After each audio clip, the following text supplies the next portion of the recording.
Welcome to the chaotic, highly lucrative world of global pop culture in 2026, where a public figure can be completely exiled by the Western establishment and still manage to draw a staggering 118,000 screaming fans to a stadium in Istanbul. Controversial rapper, now legally known as controversial rapper, has officially turned international outrage into a highly profitable business model. After being effectively banned, deplatformed, and having his arena shows canceled across Western Europe due to a relentless string of highly controversial anti-Semitic statements, the hip-hop mogul simply bypassed the traditional cultural gatekeepers entirely. By packing out one of the largest stadiums in Turkey, controversial rapper didn't just put on a concert. He conducted a massive, live-action test of modern American-style attention economics on the global stage. According to international tour data reported by Reuters, controversial rapper's massive performance in Istanbul stands as a direct challenge to the Western concept of accountability. For years, European cultural institutions have maintained strict boundaries regarding public speech and hate rhetoric, actively canceling corporate contracts and venue bookings for controversial figures.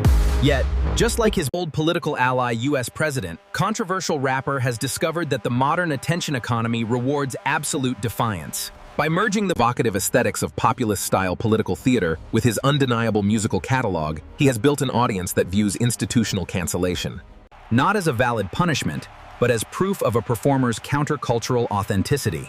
In the United States, elite commentators call this a profound cultural crisis. In the ticketing office, they just call it a massive, historic sellout. The broader economic implication of this international stadium tour is a masterclass in modern brand survival.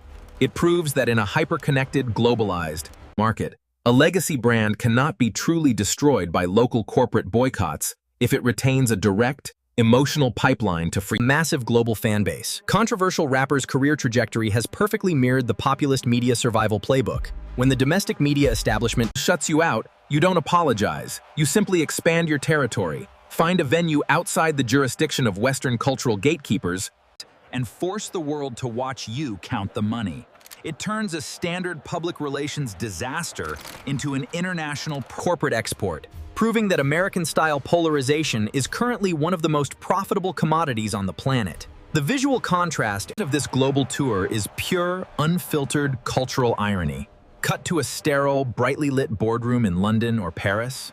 A group of high-paid corporate executives and cultural ministers are aggressively nodding in agreement, signing an official decree that formally bans controversial rapper from entering their cultural airspace for the sake of public morality. Smash cut to a dizzying, cinematic aerial drone shot hovering over a massive stadium in Istanbul.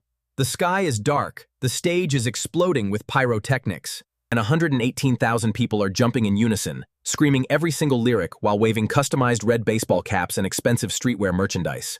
The camera cuts back to the corporate boardroom, where the executives are checking their stock tickers, looking completely baffled as to why their moral ban didn't stop the cash flow.